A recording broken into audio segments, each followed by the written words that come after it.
It all started on a rainy Thursday when I found myself staring at my phone, contemplating whether I should answer the call from Jamie. Jamie and I had been best friends since childhood, our lives woven together like the strands of an old tapestry. He was the kind of person who wore his heart on his sleeve, and while I admired him for that, it often led to the kind of emotional labors that I sometimes felt ill-prepared to navigate. The thing is, I owed him $60 from a bet we placed 3 months prior. At the time, it felt like a good idea. He had bet I wouldn't see a specific movie in theaters, a kind of absurd challenge we often entertained to pass the time. I had pulled through and watched it, laughing at how easily I'd won. But life had a funny way of making one's priorities feel scattered, and with each passing month, that small debt lingered in the back of my mind, like a familiar yet annoying itch I couldn't quite reach. As I sat on my couch, the rain beating against the window, I felt an odd sense of dread. Jamie had been talking about his financial struggles lately, how his part-time job didn't cover his rent or his bills, and I could feel the weight of that call pressing against my chest. I hesitated for a moment, finally picking up the phone, but the conversation wasn't what I anticipated. Instead of the usual banter, Jamie launched into a heartfelt rant about how he felt completely overwhelmed by the world. It was like listening to a dam break, all his frustrations flowing out as he told me about the suffocating weight of his responsibilities. As he spoke, I felt my stomach twist into knots. How could I ask him to let go of this trivial debt when he was clearly in pain? "Look, Jamie, I just need to say something," I interrupted hesitantly. "I know I owe you that $60, but with everything going on, can we just let it slide for now?" I could hear the silence on the other end, how the weight of my words sank into the atmosphere, and I could almost picture his brow furrowing in contemplation. Finally, he spoke, and there was a tremor in his voice. "You know, I really need that money, though." My heart sank deeper. I wanted to help him, but the truth was, my own finances weren't exactly stable. It felt selfish to hold on to my money, but asking him for patience felt equally wrong. Days turned into weeks, and our conversation echoed in my mind like a haunting melody. I could see Jamie's disappointment flash across my memory, see the disbelief etched into his features, and the burden of guilt settled firmly on my shoulders. I tried to reach out, perhaps offering to treat him to coffee or something small to remind him that I cared, but our meetings became fewer as he threw himself into extra shifts. Just as I was spiraling into my own feelings of guilt, Jamie reached out once more, but this time, there was an edge to his voice that set me on alert. He wanted to meet up, and with that, I felt a sense of impending doom settle over me. Did he want to discuss the money again, or was there something else brewing beneath the surface? The anxiety was palpable inside me, it was almost a physical thing, weighing heavy on my chest as I approached the cafe we frequented. When I arrived, he was already seated at our usual table, fidgeting with his phone, looking tangled up in thought. I slid into the seat and gave him a small smile, which he returned with a nod that seemed devoid of any real warmth. "I've been thinking a lot about our last conversation," he began, his voice steady but lacking its usual enthusiasm. "That money. It's not just about the money for me. It feels like a lack of respect, like you don't value our friendship." The words hit me like a slap, and I felt my chest constrict with shame. I started to defend myself, but I could hear the raw hurt in his voice, and my mind raced to find the right words that wouldn't sound like empty excuses. "I thought maybe since things were hard for you, we could let it slide." His gaze was piercing, and I could almost see the crumbling pieces of our history floating between us. The conversations we used to have, the laughter we shared, now felt grim and fragile, like the remnants of a dream slipping away. "But it's not just about the money, it's the principle," he pressed, emotion layered in each word. I could sense the anger rising, and a part of me wanted to retreat, but I owed it to both of us to engage. "Jamie, it's not that I don't care or value you. I'm trying to navigate my own life too. What if I'm struggling in my own way, just like you?" The moment hung heavy, and for the first time, I saw the cracks in his armor begin to show. "I didn't realize you felt that way," he admitted, his voice low, the fight momentum suddenly dulled. I could see the realization wash over him, just as much as it flooded me. Perhaps I wasn't the only one struggling with insecurities masked as arrogance. In the days that followed, we both took a step back, breathing in the unease of our friendship and beginning to stitch it back together with more understanding. I did pay him back the $60. I realized that money was only one part of the equation. What mattered more was the open dialogue we finally had, the clarity that settled between us, allowing both our vulnerabilities to emerge. This experience transformed our friendship. It was no longer about the money but about feeling seen and valued. An update in my mind now gleefully whispered to me, I learned that competitions between friends can lead to both friction and an unexpected depth in connection. Looking back, that seemingly trivial debt acted like a guidepost, leading me to confront not just my financial responsibilities, but my emotional ones too. It became a lesson in empathy and respect, a reminder that true friendship treasures open-hearted conversations over mere transactions. And those rainy Thursdays? They aren't so dreary anymore, as they've become reminders of our renewed bond, strengthened through vulnerability, reminding me every day that sometimes, it's worth diving deeper to find the light.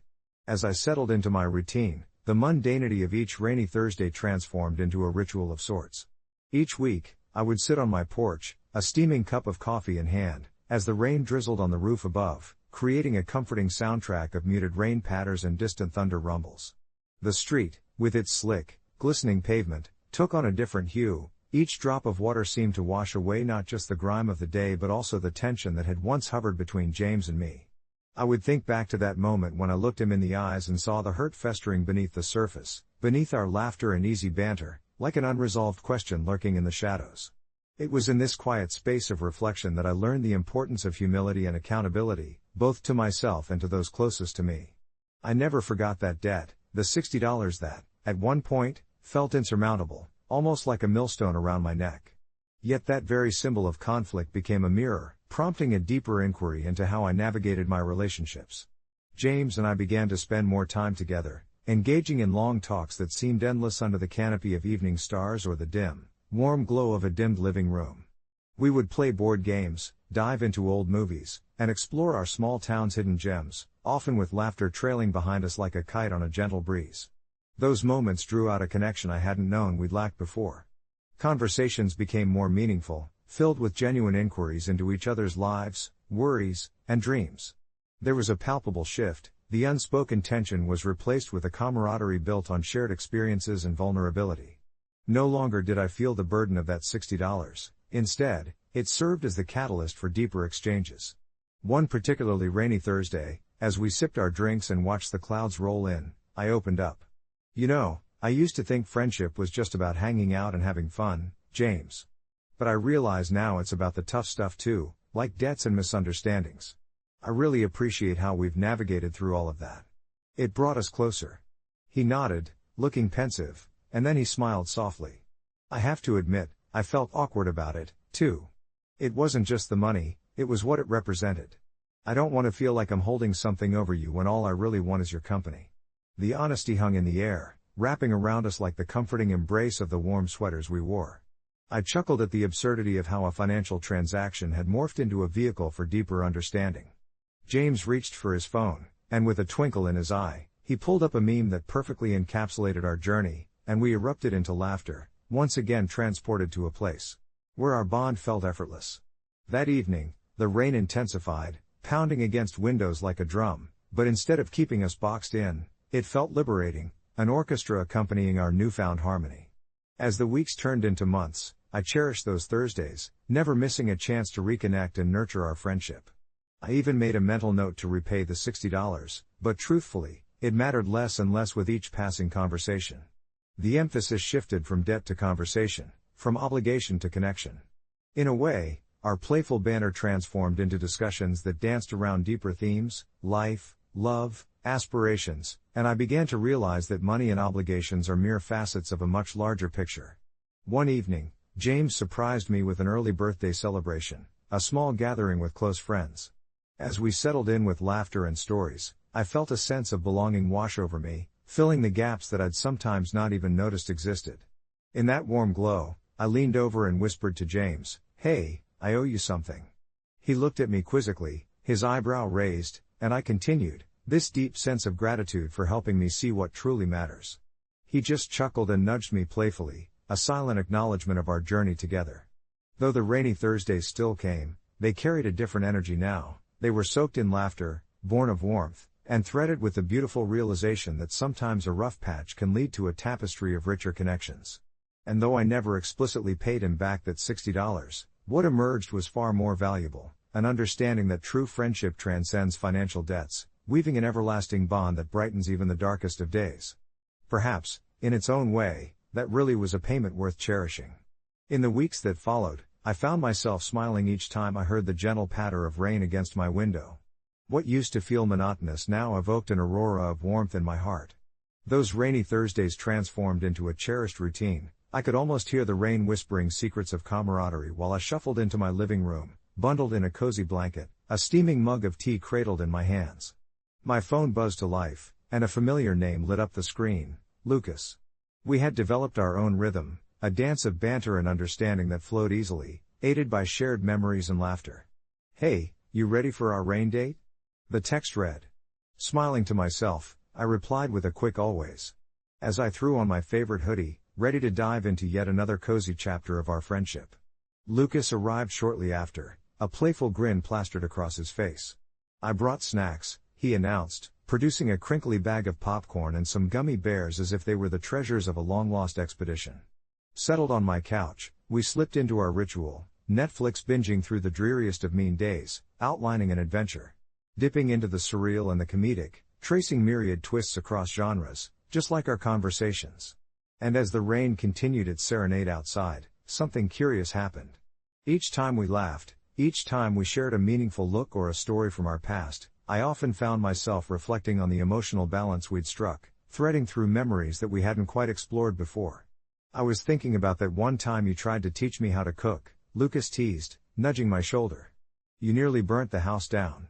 We both erupted in laughter, the shared embarrassment that once lurked in the corners now an emblem of progress, of understanding we had built upon one another's vulnerabilities. "Hey, don't forget I saved our lives from those flaming pancakes," I countered, recalling the chaos with a smirk. He shot back an exaggerated gasp, mock horror in his eyes. "I wouldn't call them pancakes. They were more like edible hockey pucks," I laughed harder, each taunt adding another layer to the fabric of our friendship. But nestled amid all the joy was something heavier, lurking just beneath the surface, a quiet contemplation about the essence of our exchanges. I had been hesitant to confront the emotional complexities that lay intertwined with our shared experiences. It was Lucas who finally led me there, unknowingly yet gently. With the popcorn bowl long emptied and the final credits rolling on yet another movie, I found myself breaking the easy banter, wanting to lay bare a thought that had occupied my mind. "You know, I've been thinking a lot about that $60, I said, sifting through my memories. "It's strange, but I feel like it became this little anchor for me, a symbol of how we needed that moment back then." Lucas turned to me, and his gaze grew serious. "You really don't need to feel guilty about that. I mean, we've moved past it, haven't we?" His voice was gentle, yet firm, a guiding light through the murkier waters. "But I appreciate that you're thinking of it differently now." The honesty in his tone ignited a flicker of warmth inside me. It showed me how fragile friendships can feel, how they can be caught up in miscommunications or assumptions. But it also reminded me of how imperative it is to find that empathy, to seek understanding instead of cementing a line between us. We lingered in that silence, where nothing needed to be filled with words as the calming sound of raindrops on the window enveloped us. But as if carrying the weight of that moment, I reached for him, causing a spontaneous whirlwind of revelations to unspool between us. "Thank you for being patient with me through all that. What are friends for?" He shrugged, smiling softly, yet the sincerity rippled through his eyes, anchoring me in the moment. That revealed something profound within me. The comfort of connection we had both nurtured through our shared antics and deep conversations was everything I had truly needed, more than any monetary value ever could hold. I realized that it wasn't about erasing the debt, nor tying it neatly with a bow, but about celebrating the transformation it had invoked in us. And as we settled into a more comfortable silence, I felt a lightness wash over me, the previously heavy air of expectations gently dispersing into something far richer. Fast forward again to another rainy Thursday, it was becoming my favorite sanctuary each week. This time, I felt the soft tickle of excitement ripple through my veins as Lucas arrived with a new bottle of board games and tales ready to unfurl. We played, we teased, and we occasionally drifted into deeper conversations, additional layers of our lives revealed moment by moment. In the end, I didn't need to pay him back. Instead, the debt faded, replaced instead by a tapestry of trust woven through shared experiences, a deeper connection that shimmered more brightly than any money exchanged could manage. And through the seemingly mundane, fragile threads of rainy Thursdays, we built a bond that could weather any storm, eager and ready for whatever lay ahead. I've always found solace in the rhythmic clinking of my crochet hook against the yarn, a form of therapy that allows my mind to drift, cradled in creativity. For the last 5 years, this has been my escape, a little world where I could weave warmth into blankets and gifts for friends and family.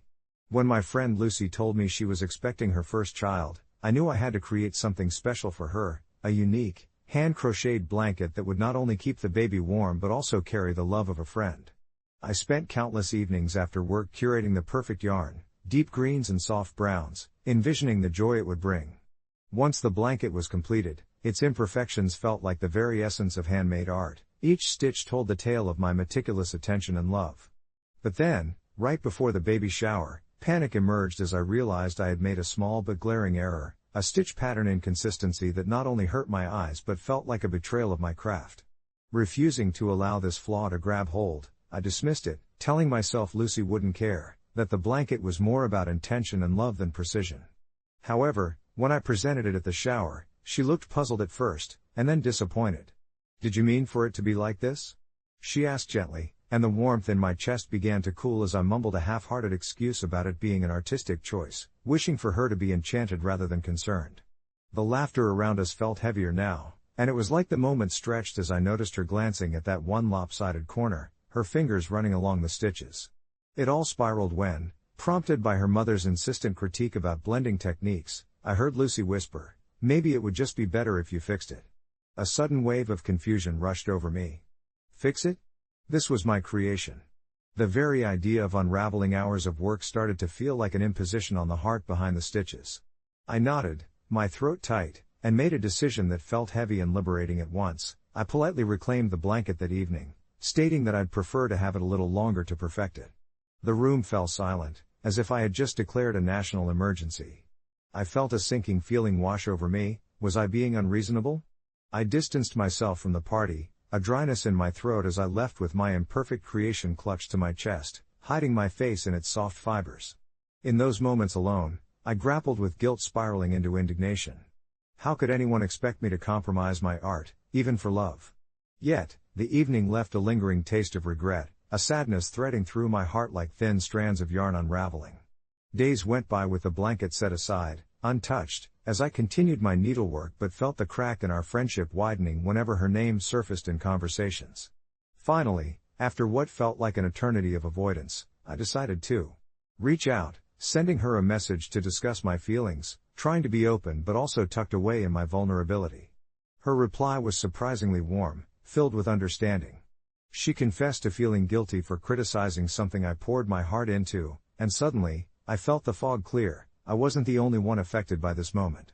We talked it through, weaving our misunderstandings together like a tapestry until it formed something new. I promised to fix the blanket, relaying that my imperfections were a reflection of growth, a lesson in every stitch rather than a product of shame. In the end, I brought back a completed but refined blanket, complete with a note that simply read, "Made with love, flaws and all."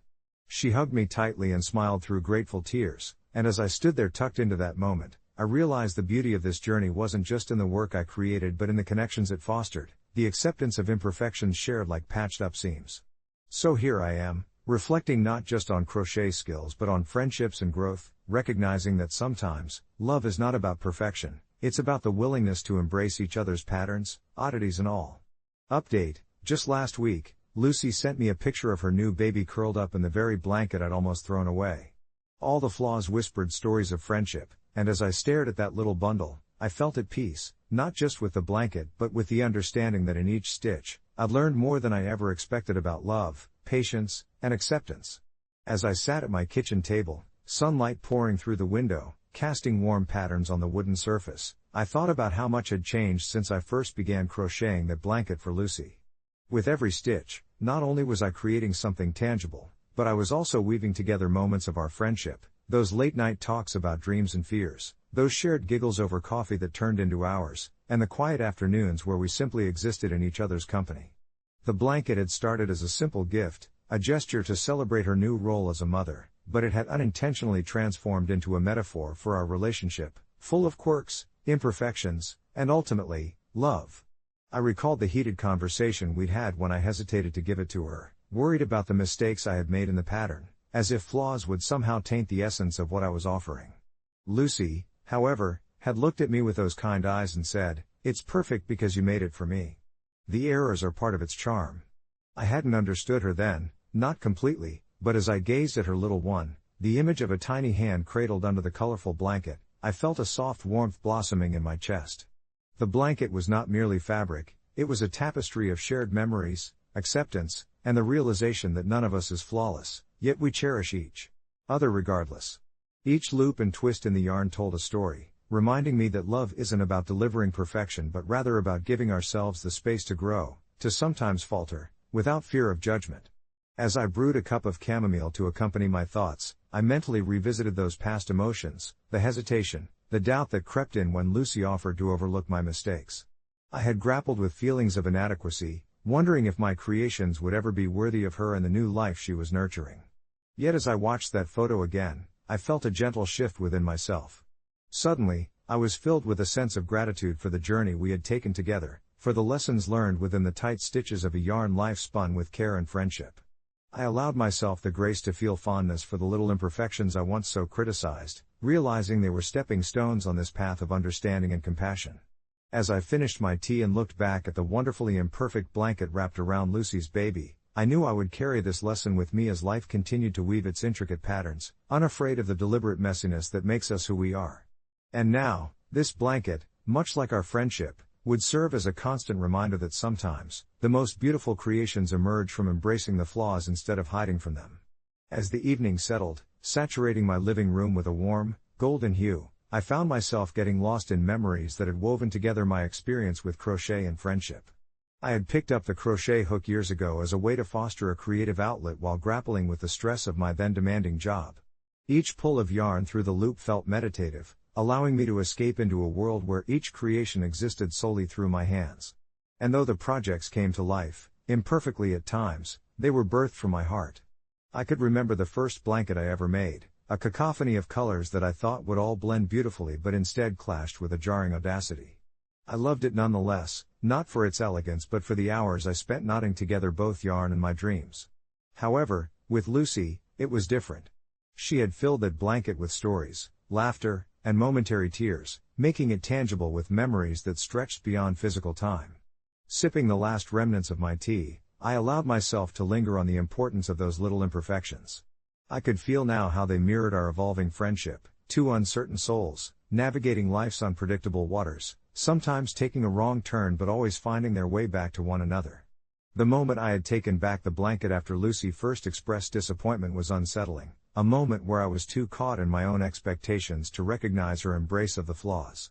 The night had been tense as we circled around our unspoken words until, finally, I decided to reclaim the wayward stitches, wrapping that crochet into the fabric of my being.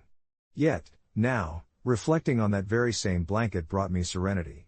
Each crooked line symbolized the hurdles we had faced, the miscommunications and reconciliations that had stitched our hearts closer.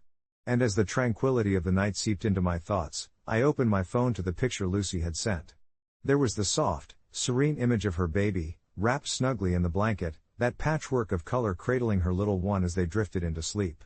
At that moment, those carefully crafted imperfections were stripped of their criticism. They told a story, a narrative of love instilled and nurtured. Amidst the chaotic threads of our lives, I realized we were meant to be a bit messy, unexpectedly colorful, intertwining like yarn in a basket.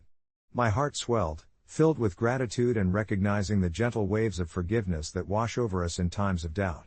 I had not solely crocheted a blanket, I had crocheted a legacy of acceptance, a reminder that our struggles shape us and that friendships thrive in their honesty. I tucked the memory away for the future, promising myself to carry this lesson onwards, emboldened to embrace life's delightful imperfections without trepidation. In the days that followed, I found myself not just embracing my own imperfections but becoming a beacon for others. My next project, an intricate shawl, turned out to be a manifold of unique colors and patterns, much like the people I cherished in my life. I started sharing my creative process on social media, inviting others to join along as we crocheted together. The response was overwhelming, each post lit up with comments of shared experiences of crafting, bonds formed through honest discussion about life's inevitable messiness. The shawl became a metaphor for every bit of vibrant imperfection, adorned with laughter and tales of growth. I gifted it to Lucy on her birthday, a symbol not of our struggles but of our flourishing friendship. As I handed it to her, the embrace we shared held unspoken words of understanding and gratitude, weaving together all we had experienced.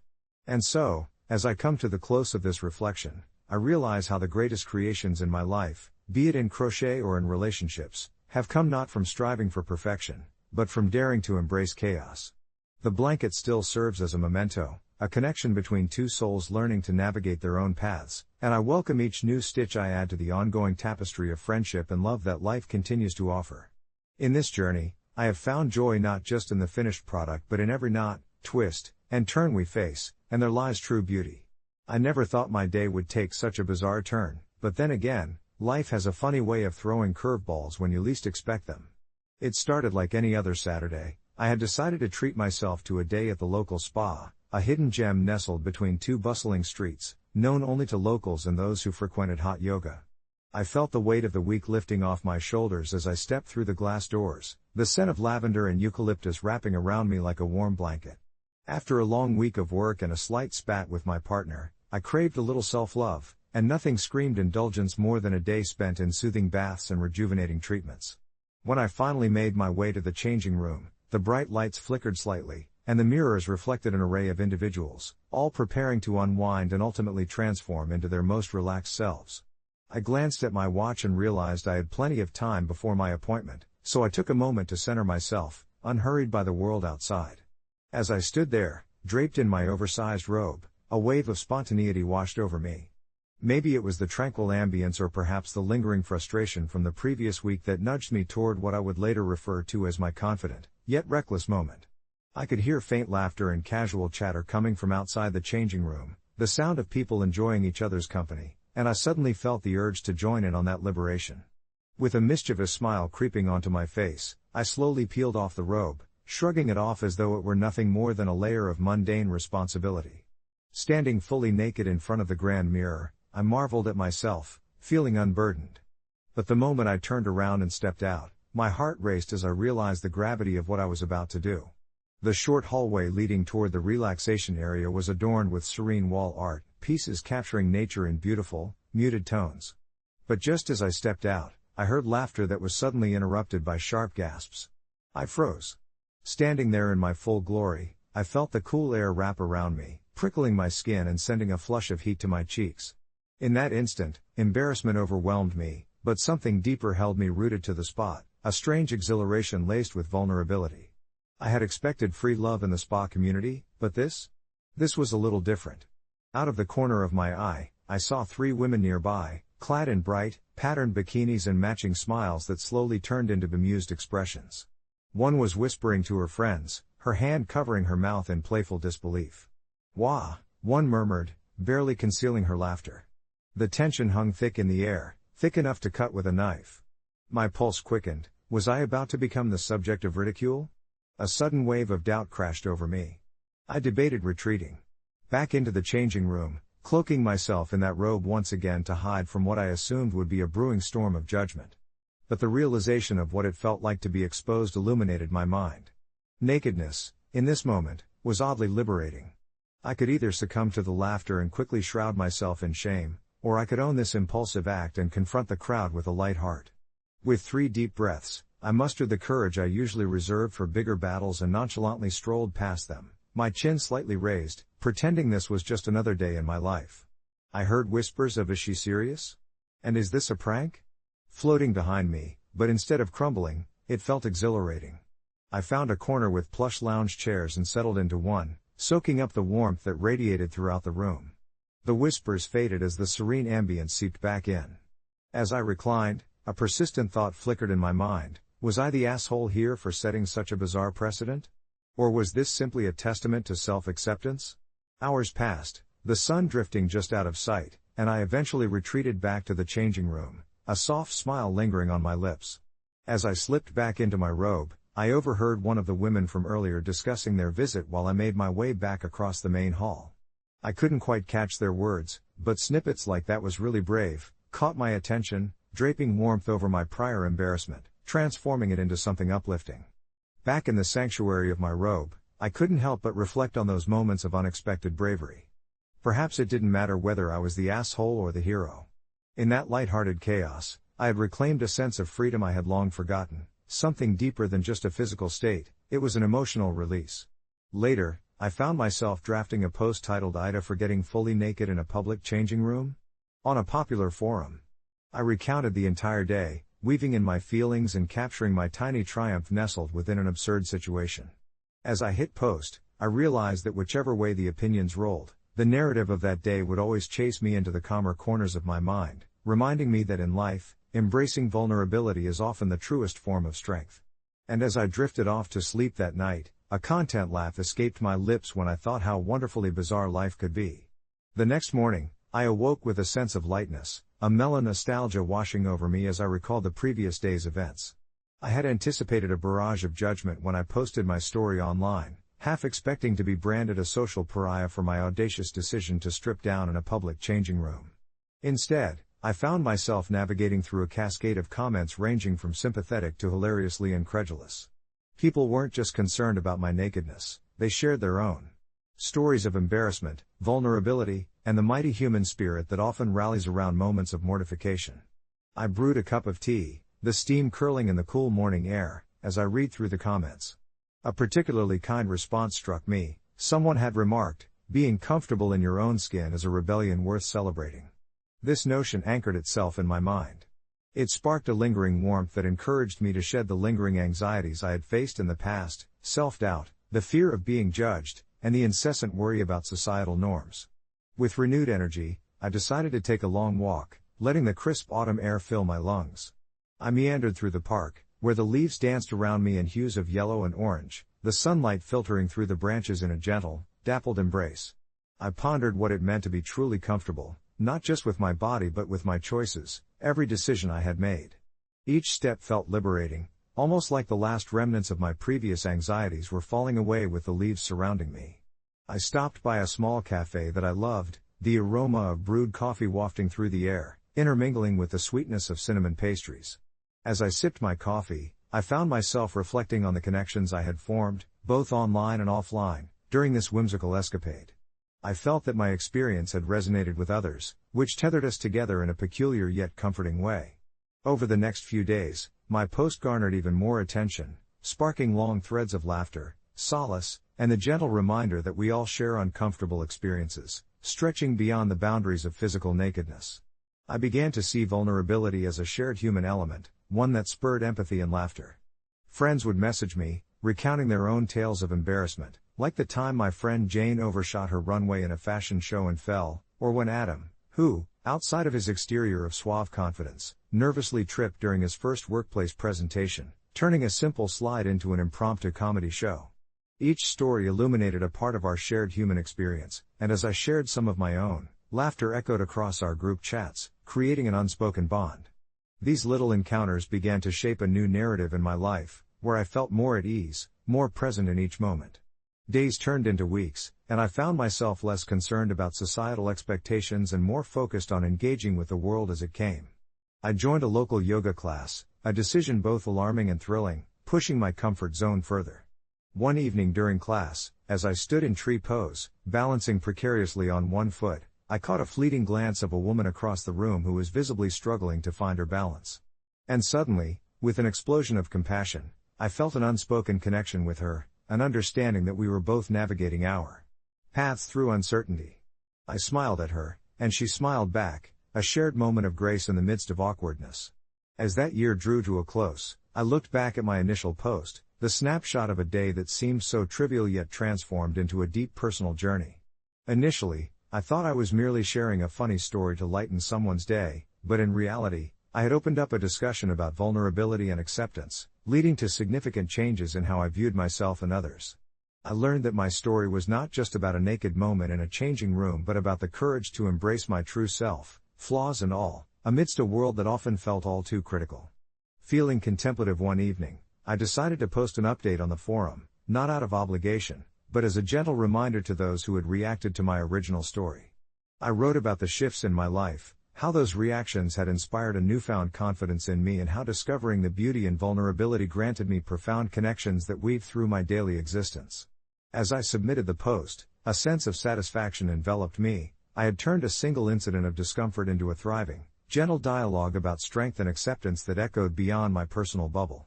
Life continued to be wonderfully bizarre, as it always had been, a twisted tapestry woven with laughter, vulnerability, and an unwavering belief in the power of connection, one story at a time. The following days unfolded lazily, wrapped in the glow of my newfound perspective. I found myself contemplating my previous anxieties, those little thoughts that gnawed at my self-esteem like mice in the attic. My encounters in that public changing room had spiraled into a revelation, guiding me to appreciate my body and my story without the weight of judgment. I began to notice the world around me anew. A woman in a coffee shop laughed heartily with friends while an elderly man danced with his cane to a street musician's tune. Each moment felt pregnant with life, vibrating with stories often left unsaid, and suddenly my heart felt expansive, capable of weaving connections in ways I had never considered. Encouraged by the sentiment brewing inside me, I decided to revisit the gym, the source of that awkward changing room encounter. The scent of eucalyptus wafting through the air as I entered the facility felt oddly comforting. I felt a strange sense of belonging among the machines and weights. Everyone around me was lost in their own rhythm, striving for their goals, emotionally clad as they worked on forms that were poised for twists, triumphs, and sometimes, embarrassing moments. I chuckled to myself, envisioning how I could transform any discomfort into laughter. As I moved towards the changing areas, my stomach fluttered, but not with the anxiety I had felt before. Instead, it was more akin to excitement, an anticipatory spark reminding me that uncertainty was merely a precursor to growth. In the changing room, I opted for a middle ground. I wore a bathing suit top with airy shorts rather than resorting to the bold nudity I'd displayed previously. As I slipped off my clothes, I noticed my reflection and paused. There was a freedom in shedding my anxiety like an old skin. I lifted my head a little higher, mockingly posing as if to a mirror audience, smirking at the absurdity of it all. The building's soft hum filled the space as I stepped out to face the world once again.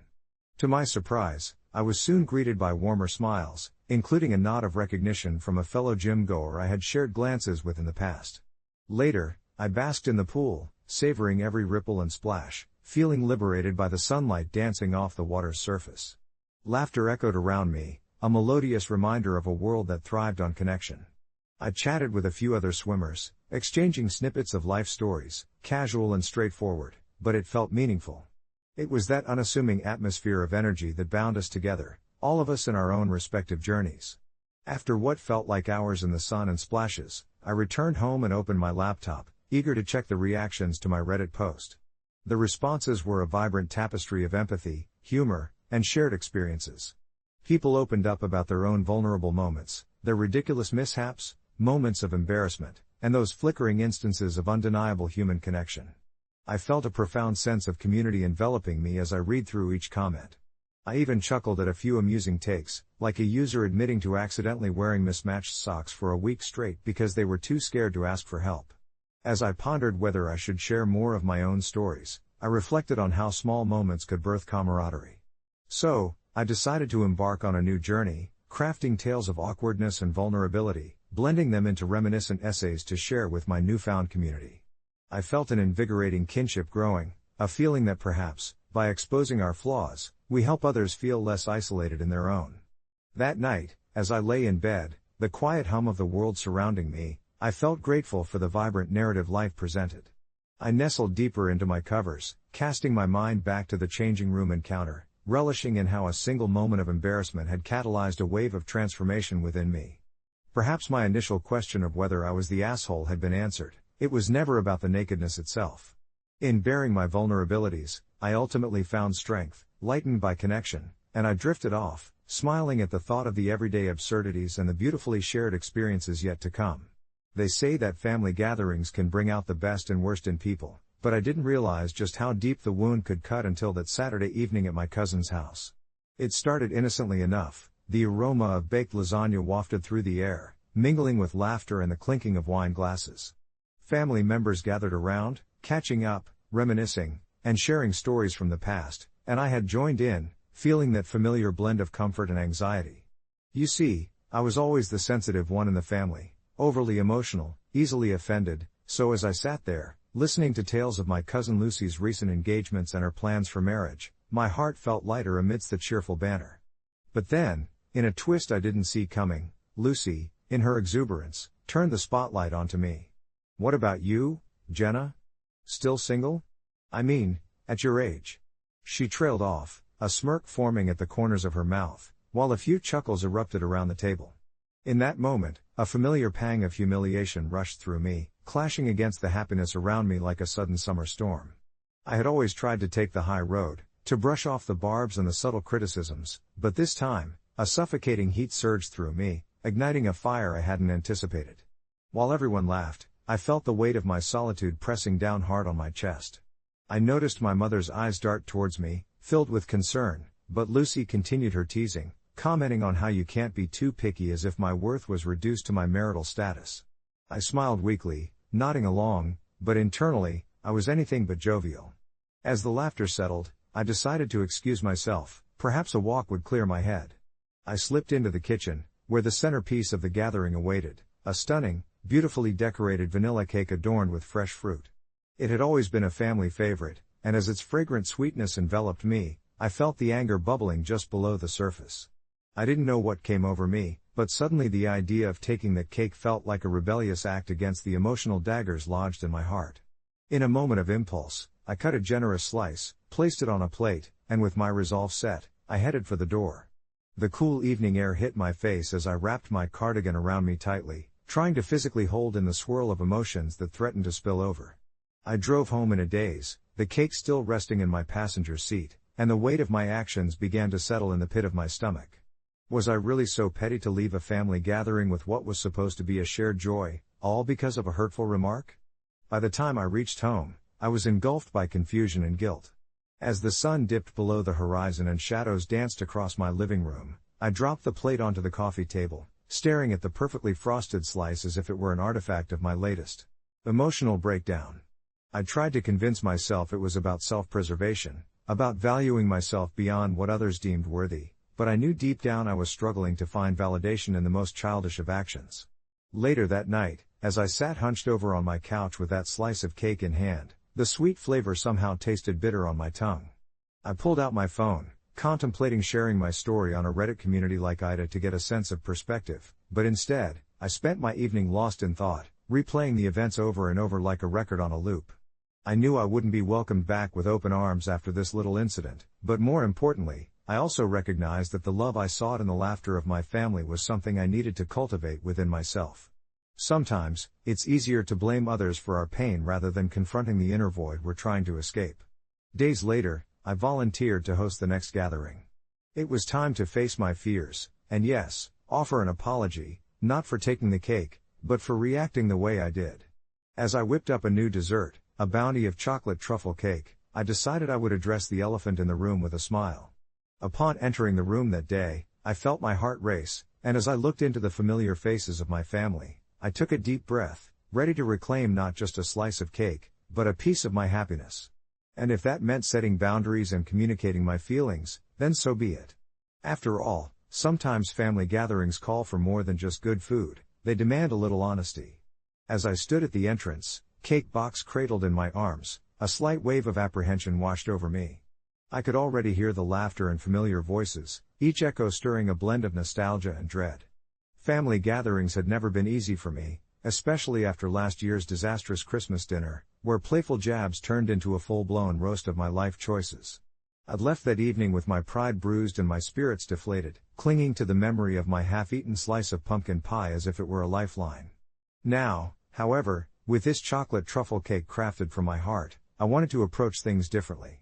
Maybe the key was to balance affection with honesty, to sprinkle a little truth into the convivial chaos of family life. As I stepped into the living room, the scent of cinnamon and pine wafted through the air, wrapping around me like a familiar hug. The tree stood tall in the corner, adorned with mismatched ornaments that represented years of shared experiences, each with its own story to tell. My cousins sat in clusters, animatedly discussing their latest accomplishments, promotions, engagements, and this Christmas' hottest gifts. I wanted to join in, to share my own victory, which was simply surviving a year of self-reflection and personal growth. Instead, I hovered near the door, setting the cake down on a nearby table as voices rose and fell like waves crashing onto a shore. "Hey, do you need help with that?"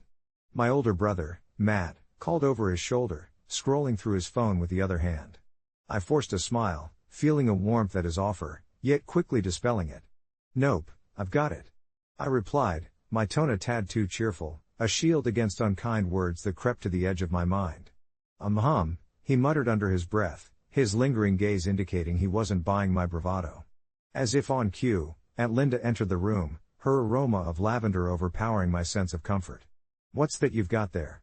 she chimed, glancing at the dessert with a mix of feigned disinterest and genuine curiosity.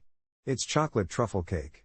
I beamed, hoping to draw her in, to share in the anticipation of something wholesome. I thought it would be nice. My gut twisted slightly as I awaited the inevitable critique. "Sure enough," she smirked, her eyes narrowing in amusement. "Another dessert attempt, huh? I don't know why you keep trying. Maybe aim for something more simple next time?" A little knot formed in my stomach. I had prepared mentally for this. A volley of comments targeting my culinary skills had become a family tradition. However, her words tumbled over one another, forming a barrier between my excitement and her dismissive tone. I thought everyone might enjoy it," I said, my voice faltering, feeling the heat of embarrassment creeping up my neck. "Of course, we want to enjoy it, like the time you tried to bake those gourmet brownies. You remember how that went, right?" The laughter that followed her words sliced through the room, red-hot embarrassment igniting the feelings I'd buried deep.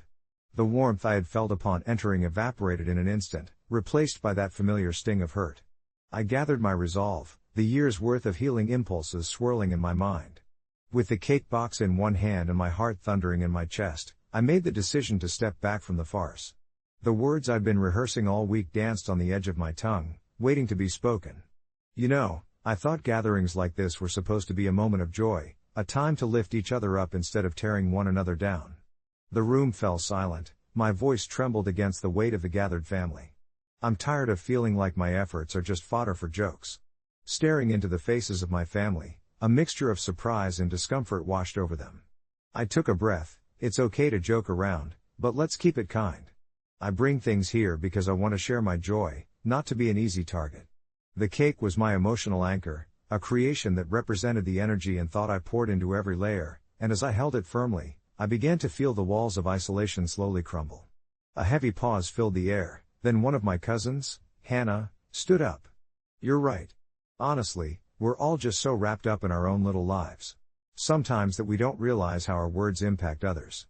Her honesty served as a reminder that beneath the laughter, we were all human, wrestling with our insecurities.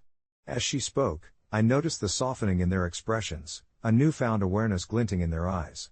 Aunt Linda swallowed hard, her expression shifting from smugness to contemplation.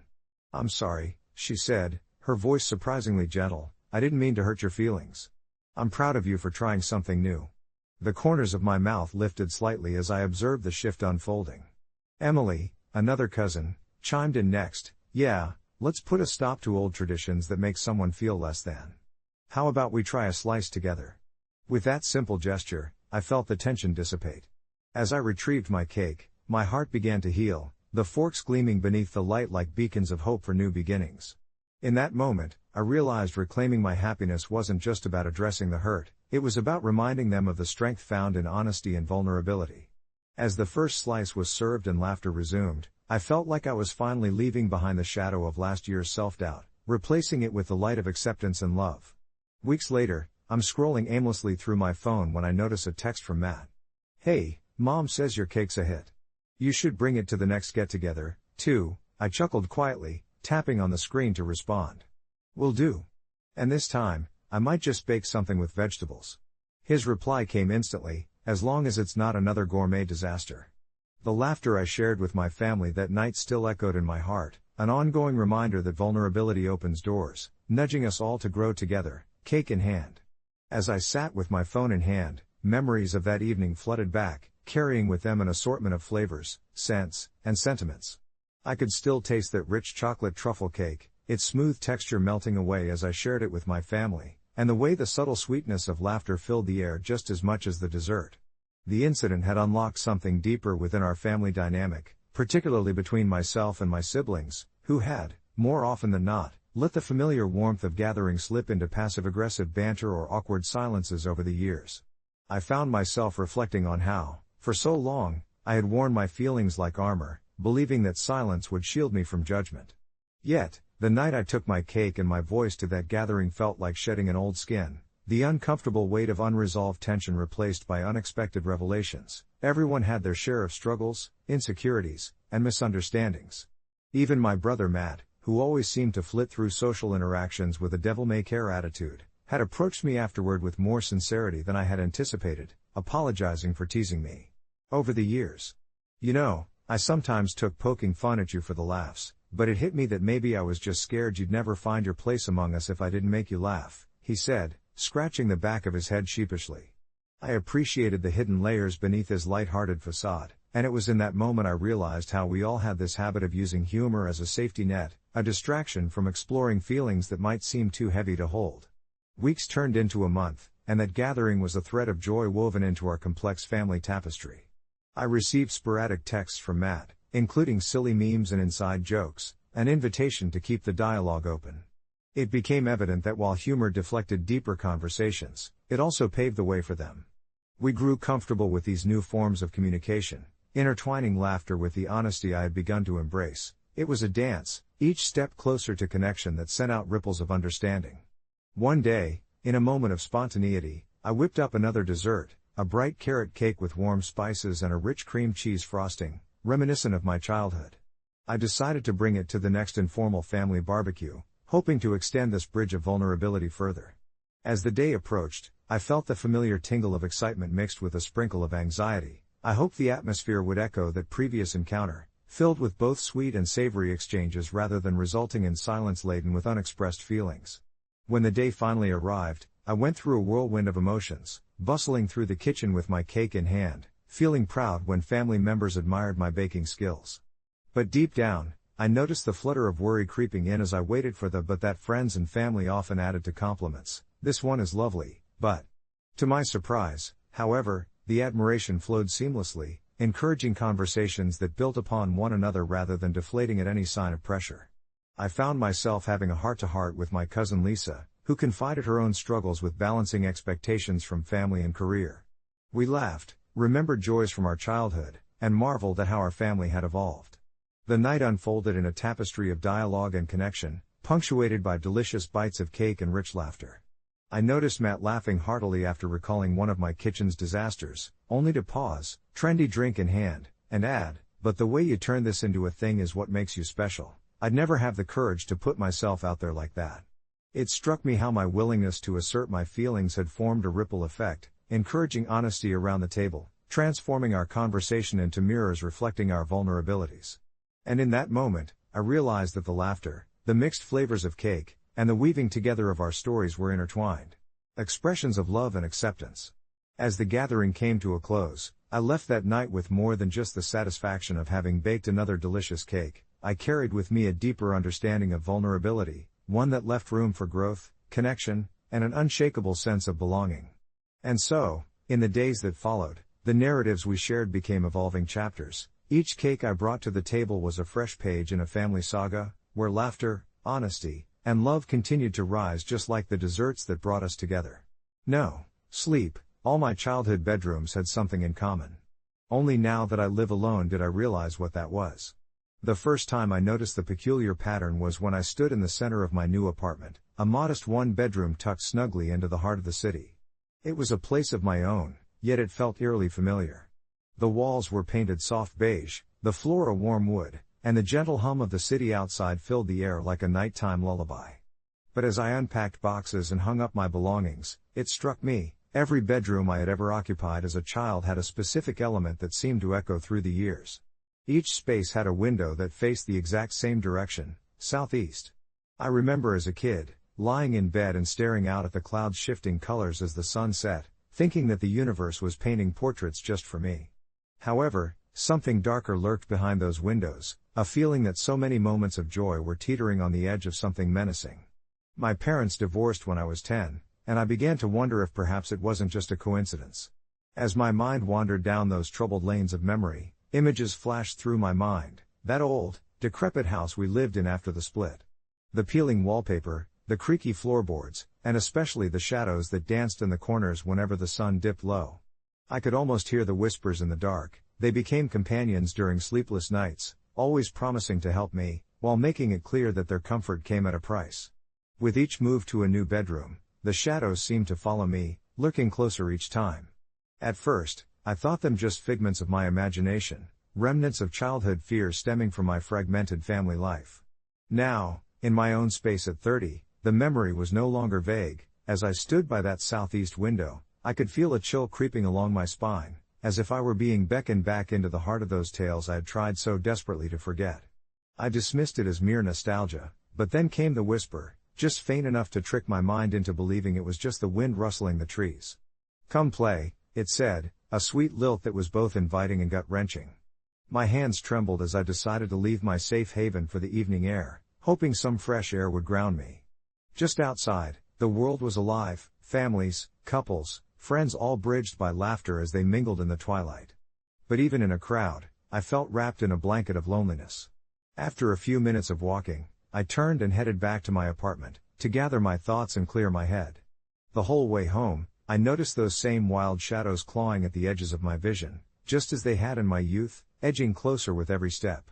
Upon entering my small space, the silence suffocated me, every creak of the floorboards echoing in a way that made me feel less alone yet completely abandoned. I walked over to the window, the familiarity wrapping itself around me like an old coat, and realized that I was still that lonely child, trying to make sense of the world while seeking solace in forgotten corners. In an impulsive act, I decided to pull the curtain wide open, letting the moonlight spill into the room. To my shock, my heart raced at a sudden movement outside. The shadows, once whispers in the corners, pooled just beneath the window in unearthly shapes, tantalizing me with nostalgia and secrets I had long ignored. My pulse quickened, and I thought of all the times I had ignored the signs throughout my life, closing the doors on thoughts that summoned dread but also hinted at discovery. In that moment, I felt at the precipice of something monumental, a challenge to confront my past rather than flee from it. But instead of fear, I felt liberating curiosity, inviting those mysteries back into my heart. I placed a hand over the glass, feeling that odd mix of warmth and chill as I whispered softly, "What do you want from me?"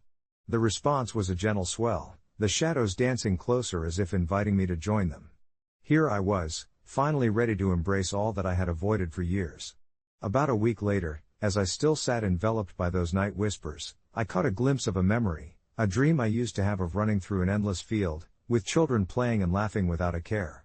Those memories shifted like sand in an hourglass, forming new shapes in my mind. I began writing them down, detailing everything, every whisper I heard, every touch I felt in the corners of my rooms, and eventually, the truth emerged.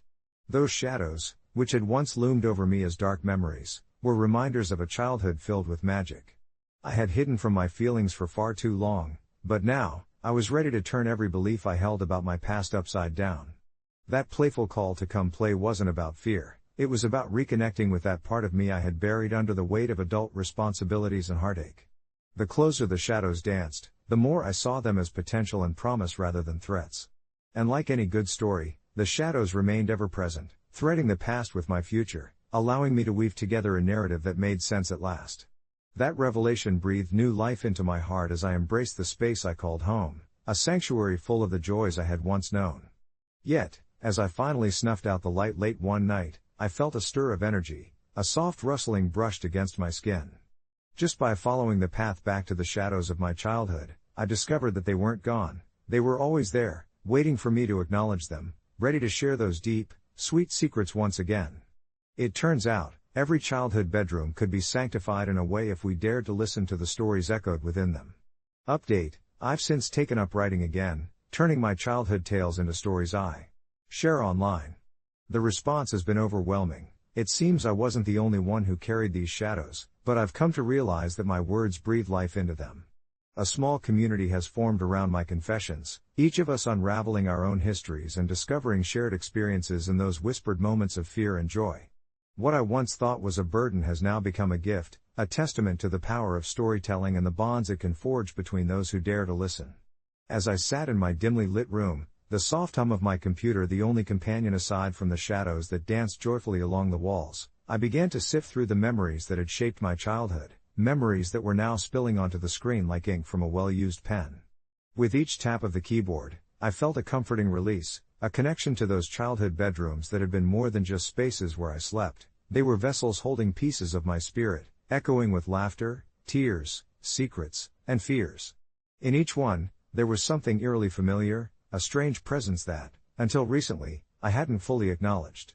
My first room in the house on Maple Street had been the brightest, painted a cheerful yellow that caught the morning light just right, but underneath that sunny veneer, I had felt eyes watching me, always lurking in the corners where shadows mingled with stuffed animals and forgotten toys.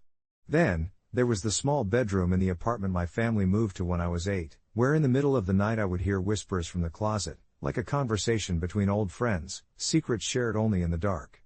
I thought I had simply been imaginative, that I was a child prone to flights of fancy. But as I delved deeper into my past through the stories I shared online, my fellow storytellers confessed similar experiences, echoes of their own childhoods that mirrored mine, all rooted in similar anxieties and lonely nights. It began to dawn on me that perhaps what I perceived as specters of my past were, in fact, manifestations of the fears and growing pains all children experience but often bury as they transition into adulthood. Slowly, this realization morphed into a kind of solidarity among us, a shared space where we could explore our fears without judgment, where vulnerability became our strength. Each story prompted reflections on what those rooms meant to us, not just as childhood havens, but as the first steps into understanding ourselves.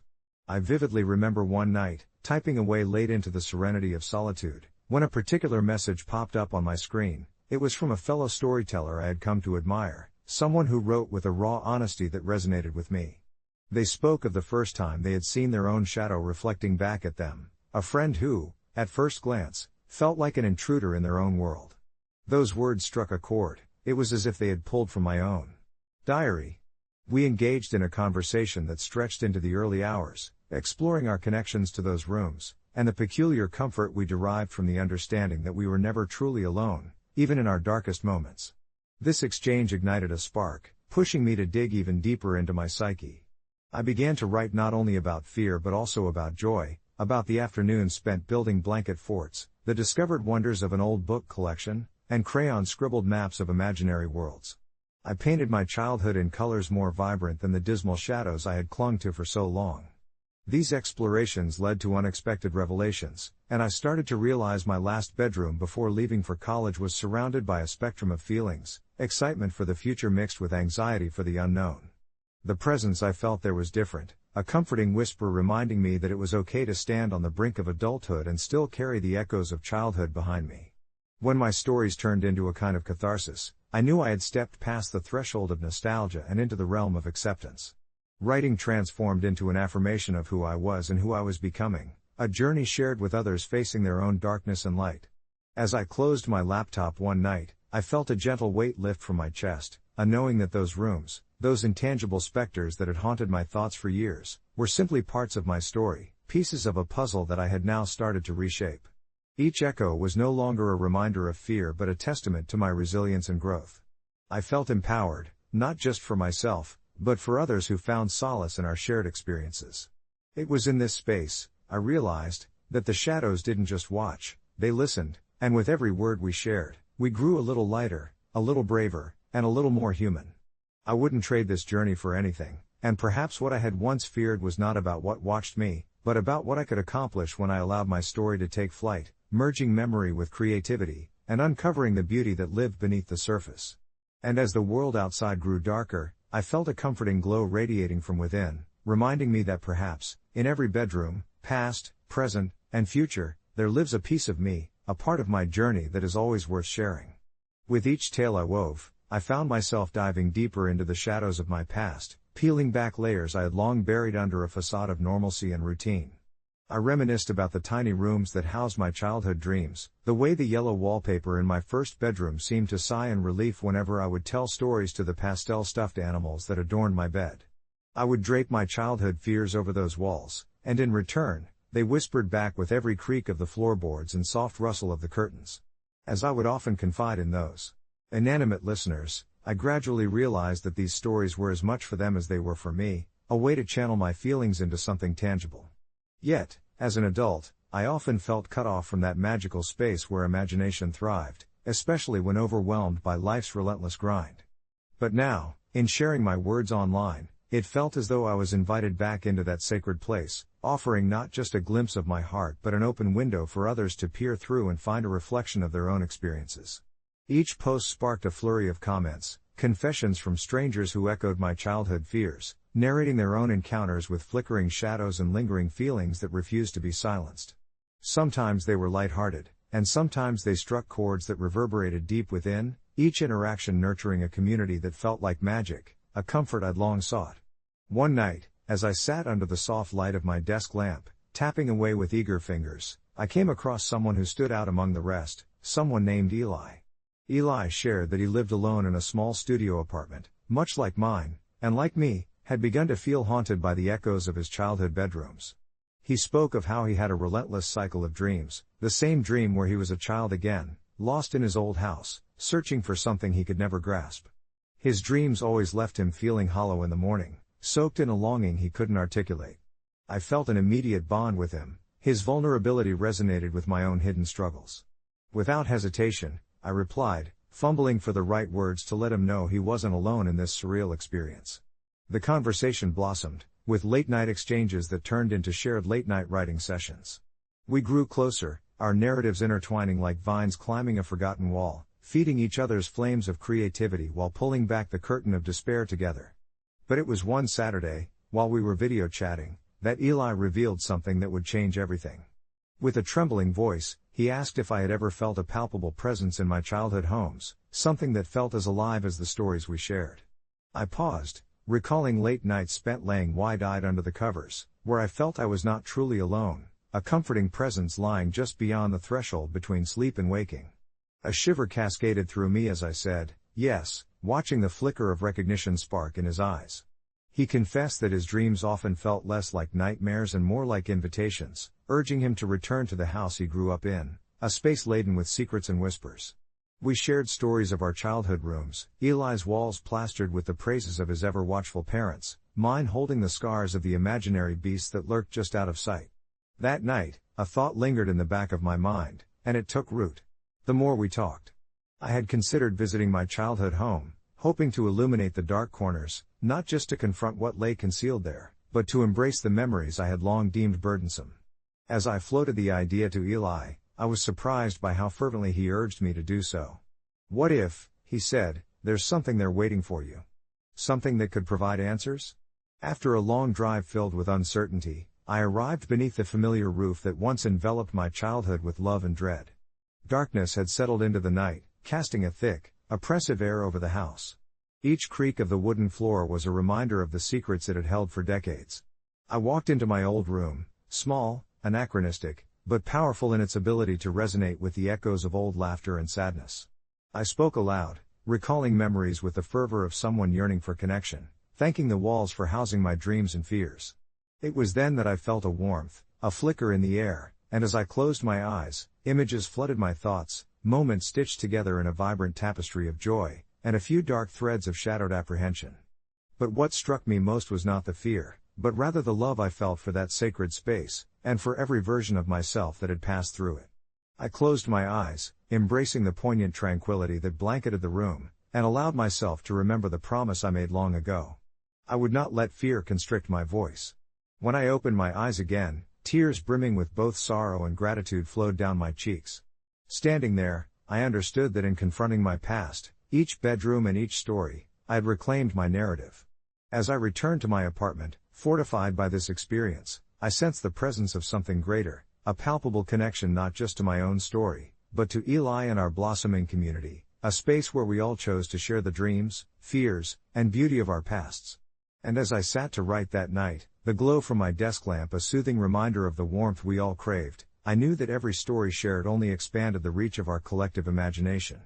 My past wouldn't confine me, it would nourish my creative spirit, urging me to dance with shadows and find the light, to remind all who listen that together we could illuminate the darkness, painting a bridge from our childhoods to the present, a bridge wrapped in the threads of storytelling, making us a little lighter, a little braver, and forever connected.